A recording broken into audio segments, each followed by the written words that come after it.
Hello everyone, स्वागत है आप सबका हमारे अपने यूट्यूब चैनल एजी प्रोडक्शन हाउस पे। तो आइए आज हमारे पहले टॉक शो के एपिसोड में हम आपको रूबरू कराना चाहते हैं एक young entrepreneur mister Nadeem Khan से, जो अपनी स्टूडेंट लाइफ में एक तो नॉर्मल स्टूडेंट रहे लेकिन अभी सोसाइटी में अपना बहुत एक अच्छा नाम कमा चुके हैं। तो आइए जानते हैं। Hello sir. Hello. Sir. Thank you for inviting me on this show. Thank you so much sir, my pleasure. पहले तो आपके बारे में अपनी एक स्मॉल इंट्रोडक्शन दे दीजिए। मैं प्रॉपर भंडारा से हूँ। मैं नागपुर इंस्टीट्यूट ऑफ टेक्नोलॉजी में फाइनल ईयर का स्टूडेंट हूँ। इसके अलावा मैं पढ़ाई के अलावा मैंने कुछ इनिशिएटिव स्टार्ट किए जैसे वीजो ads, online market place for offline ad space और ब्लू मिनरल वाटर प्यूरिफायर, जो smallest water purifier in the world हम मैन्युफैक्चर करते हैं। बहुत ही बढ़िया सर। फैमिली बैकग्राउंड कैसा रहा है? मेरी मम्मी हाउसवाइफ है, मेरे पापा एक बिजनेसमैन है, उनका बिल्डिंग मटेरियल एंड कंस्ट्रक्शन का बिजनेस है। मेरी 2 सिस्टर्स हैं और दोनों पढ़ाई कर रही है। Okay okay. तो सर आप सबसे बड़े भाई हैं? हाँ, मैं सबसे बड़ा हूँ। आज आपने जो ये पोजीशन हासिल की है, इसके बारे में क्या सीक्रेट क्या है सर? आप इंस्पिरेशन कहाँ से हुए? आपकी जर्नी स्ट्रगल लाइफ कहाँ से चालू हुई? मतलब सबसे पहली बात तो ये है कि सीक्रेट एक ही चीज़ है कि कुछ भी करो तो जब तक उसमें सक्सेसफुल ना हो कभी गिव अप मत करो। बहुत ही बढ़िया सर, बहुत ही और बढ़िया। दूसरी बात कि अभी मैं ये चीज़ नहीं मानता कि मैंने कोई पोजीशन हासिल की है। मैं तो ये अच्छा। मानता हूँ कि मैंने अभी तक स्टार्ट ही नहीं की है, क्योंकि अभी मैं सिर्फ फाउंडेशन बना रहा हूँ। अच्छा हाँ, अच्छा। और मेरी जर्नी बचपन से स्टार्ट हुई थी, क्योंकि जब मैं बचपन में पैदा हुआ था तभी तो मेरे पेरेंट्स ने मेरा करियर डिसाइड कर लिए थे कि आईएएस ऑफिसर बनना है। तो मैं यही सोच के चल रहा था कि मुझे आईएएस ऑफिसर बनना है, लेकिन बाद में मुझे जैसी जैसी मैं बड़ा हुआ तो नॉलेज आता है। हाँ। तो नॉलेज आया तब मुझे पता चला कि मैं पढ़ाई में भी तो अच्छा नहीं था, तो मुझे पता चला मैं आईएएस ऑफिसर तो बन नहीं सकता। लेकिन ये तो डिसाइडेड था कि कुछ छोटा करना ही है। हाँ। फिर उसके अलावा मैं गेम्स खेलता था, चीजें कलेक्ट करना अच्छा लगता था। जैसे अच्छा, पैसे भी अच्छा। रहे तो पैसे कलेक्ट करना मुझे अच्छा लगता था। ओके। फिर मैंने एक मूवी से इंस्पिरेशन मिला था मुझे, शिवाजी द बॉस। कैसी वो ओके। छोटा सा रहता है और 250 करोड़ का एम्पायर बनाता है। यस तो सर। पहले मेरा ड्रीम यही था कि आईएएस ऑफिसर मैंने गिव अप किया था। हाँ। तो दूसरा गिव ये था कि मैं 250 करोड़ का बिजनेस खड़ा करूंगा। ठीक है। फिर बाद में मुझे पता चला इसके लिए मुझे इंजीनियरिंग करने की जरूरत है। फिर मैंने सोचा कि 250 करोड़ भी छोटी अमाउंट है। फिर मैंने और नॉलेज गेन तो मैंने अनअचीवेबल अमाउंट अपन अचीव कर सकते हैं। ठीक है। फिर पानी पूरी, फिर बैग का बिजनेस, फिर बैग्स का बिजनेस, ठीक है, फिर क्लोथिंग का बिजनेस, ये सब वगैरह सोचता था। तो मुझे पता चला स्टार्टअप नाम की कोई चीज होती, इनोवेशंस वगैरह। ठीक है। तो फिर 10th के बाद ही मैं नागपुर आना चाहता था, लेकिन मेरे पापा ने मेरा एडमिशन करवा दिए थे। वो चाहते थे कि मैं सीबीएसई से करूँ और भंडारा में ही रहूँ। तो उन्होंने मेरा एडमिशन करा दिए थे। तो 2 साल तो मैं आ ही नहीं सकता था। और मैं 10th में स्टार्टिंग करना चाहता था बिजनेस की। तो मैंने सोचा क्या करूँ, तो मैं फिर सीखना चालू किया कि स्टार्टअप्स वगैरह क्या होता है, शोज वगैरह मैं अटेंड करता था। फिर उसके बाद में मेरा एम यही था कि मैं बिजनेस करूंगा। फिर उसके बाद में मैंने चूज किया कि बिजनेस कौन से करूं, क्योंकि सॉफ्टवेयर के बिजनेस में बिल गेट्स किंग है और सोशल नेटवर्क में मार्क जकरबर्ग किंग है। फिर ऐसे बहुत सारे बिजनेसेस है जिसमें किंग है बहुत सारे, लेकिन एडवर्टाइजमेंट एक ऐसी फील्ड है जहाँ पे कोई किंग ही नहीं था। हाँ, मतलब एडवर्टाइजमेंट का नाम लिया तो कोई पर्सन का नाम ही नहीं आता, who is the king of advertisement. तो फिर मैंने डिसाइड किया था कि कुछ भी करूंगा तो एडवर्टाइजमेंट में ही करूंगा।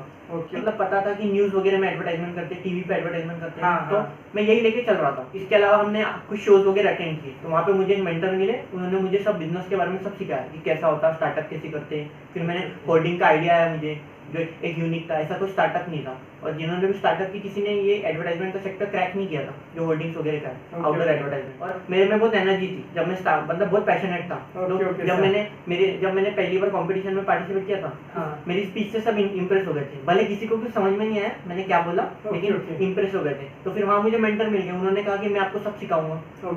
मैं तो था कि मुझे सब सीखना है। तो फिर मेरी उनसे पहचान हुई। फिर मैंने आइडियाज, उन्होंने मुझे सब गाइड किया। फिर उन्होंने मुझे गूगल स्टार्टअप वीकेंड के बारे में बताया। फिर तब तक के मेरा आइडिया तैयार था। फिर मुझे जीतना ही था वो अवार्ड किसी भी तरह, क्योंकि एक ही साल सिर्फ नागपुर में पहली बार हो रहा था गूगल स्टार्टअप वीकेंड। तो फिर उन्होंने मुझे प्लानिंग बताई कि ऐसी ऐसी करके अपन जीतेंगे। फिर मैं जब वो इवेंट में गया तो बहुत सारी प्रॉब्लम आई, मैं हार मान गया कि मैं जीतूंगा ही नहीं, क्योंकि इसके पहले इसके पहले मैं एक भी अवार्ड जीता नहीं था लाइफ में ओके कभी। ओके। हाँ तो आपने स्टार्टिंग में गिव हाँ, अप दे तो दी। स्टार्टिंग में गिव अप दिया, फिर मेरे सर ने मुझे बताया कि ऐसे ऐसे करो, ठीक ओके है। ओके तो फिर मैं अवार्ड जीत गया, तब मैं इंस्पायर हो गया, पैशनेट हो गया ओके, कि हाँ फर्स्ट मैं अवार्ड से आप फर्स्ट इंस्पायर अवार्ड, हो हाँ। गए। फिर तो मैं फिर मेरी बहुत पहचान हो गई थी, क्योंकि कम एज में था, मैं फर्स्ट ईयर में था, और जी मैं हाँ। सब MBA मुंबई बैंगलोर यहाँ सब से लोग आए थे, ओके और ओके। मैंने उनको हरा दिया। ओके तो हाँ, ओके, वेरी और गुड सर। दूसरी बात तो ये थी कि कोई मेरी टीम में आने के लिए तैयार ही नहीं था, क्योंकि मैं वहाँ पे बहुत सारे जो सीनियर लोग थे उनको मैं हाँ। पहचानता था मेरी टीम में, तो उनको ओके, लगा ओके। मेरे साथ आएंगे तो हार जाएंगे। हाँ हाँ हाँ, लेकिन और मेरी टीम वाले जब मेरी टीम में आए, हाँ। तो उनको भी लगा कि वो हार जाएंगे, लेकिन फिर मैंने उन्हें बताया नहीं, मैंने इतनी सारी प्लानिंग करके रखा, अपन जीतेंगे। फिर ओके। उनको कॉन्फिडेंट आया। Okay okay sir. हाँ, फिर जब रिजल्ट आया तो हम जीत गए, फिर वहां से इंस्पिरेशन हुआ, बहुत ही बढ़िया। ठीक है। फिर आइडिया तो बन गया, सब आ गया, फिर बात आती इन्वेस्टमेंट की। और हाँ। मेरे पापा जो है वो तो पढ़े थे कि तू IAS ऑफिसर बन, मतलब हाँ।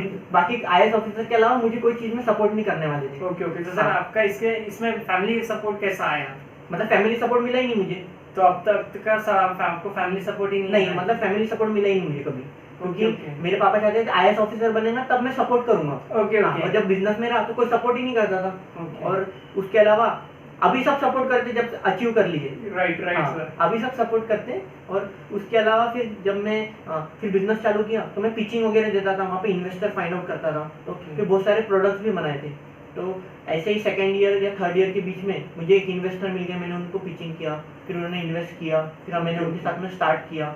फिर बिजनेस स्टार्ट करने के बाद में भी बहुत सारी गलती करते, क्योंकि पहली बार स्टार्ट किए थे। हाँ। तो मैंने ये चीज़ सीखी कि सही क्वांटिटी में सही जगह पे उसको यूटिलाइज करना चाहिए। Right, sir. हमारे पास एकदम से बहुत सारा पैसा आ गया तो हमने उसको अनयूटिलाइज किया, मतलब बाकी की चीज़ों में मटेरियलिस्टिक थिंग में हमने ज़्यादा उसको खर्च किया। Right sir. फिर इसके अलावा हमने नाम भी बहुत हो चुका था, क्योंकि कम एज में चालू किया था तो नेटवर्क अच्छे बने। मेरे साथ में कुछ गलत भी हुआ तो मुझे कुछ महीनों बाद पता चलता था कि ये मेरे लिए अच्छा हुआ, क्योंकि वो एक अपॉर्चुनिटी थी अगर मेरी लाइफ में कुछ गलत भी होता है तो। ओके ओके फिर सर। इसके अलावा ये था कि मुझे कभी अपॉर्चुनिटी के लिए वेट नहीं करना पड़ा। अगर एक अपॉर्चुनिटी तो उसके बाद में 10 अपॉर्चुनिटी खड़ी थी। तो आपने सारी अपॉर्चुनिटीज को ग्रैब हाँ, कर लिया। और मैंने ये नहीं सोचा कि हाँ अगर मेरी एक कंपनी है तो मैं दूसरी अपॉर्चुनिटी मेरे पास आ रही है तो मैं उसको छोड़ दूं क्योंकि एक है। मैंने ये नहीं सोचा, मैंने बोला जितनी आ रही सबको लो, आने दो। हाँ सबको आने दो, बहुत ही बढ़िया सर। हाँ तो सबको अपॉर्चुनिटी को मैंने लिया, तो ऐसा सब चल रहा है। अभी भी अपॉर्चुनिटी मुझे आती ही रहती है, और मैं सब भी ग्रैब करता हूँ। बहुत ही मेरा बढ़िया मानना है कि सर। पहले अपॉर्चुनिटी ग्रैब करो, बाद में आप डिसाइड करो। आप जैसे एक यंग एंटरप्रेन्योर रहे हो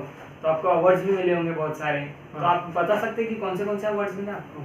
मुझे गूगल स्टार्टअप वीकेंड अवार्ड मिले, मतलब फर्स्ट अवार्ड वही था। ओके। फिर गूगल स्टार्टअप वीकेंड के बाद में यंग इंस्पिरेशन अवार्ड मिला है ओके, नितिन ओके, गडकरी से। फिर फिक्की का यंग एंटरप्रेन्योर अवार्ड मिला है, ठीक ओके। है। ये तो यंग इनोवेटर अवार्ड मिला है जी24 टास्क का, ओके ठीक है। मतलब और इसके बाद में रिकॉग्नाइज भी हुआ है स्टार्टअप इंडिया और DIPP से। एक्चुअली मैंने अवार्ड के लिए ज़्यादा मेहनत नहीं की, मुझे अवार्ड ऐसे ही मिले। अवार्ड ऐसे ही मिलते हाँ, हैं। क्योंकि जब मैं मेहनत कर रहा था अवार्ड के लिए तब मुझे एक भी अवार्ड नहीं मिलते थे। अब ओके, जब मैं ओके। अवार्ड के लिए मेहनत नहीं करता तब मुझे अवार्ड मिलते हैं। जैसे जैसे हमें अवार्ड मिलते हैं तो हम पैशनेट होते हैं कि हम कुछ सही कर रहे हैं। Right right. हाँ, और इसके अलावा जब किसी को इतने अवार्ड मिले तो वो ओवर कॉन्फिडेंट हो जाते हैं, तो इससे क्या Right. होता है कि उनकी जो जर्नी रहती है वो रुक जाती है। हाँ। तो मैंने कभी अवार्ड को सीरियसली लिया ही नहीं।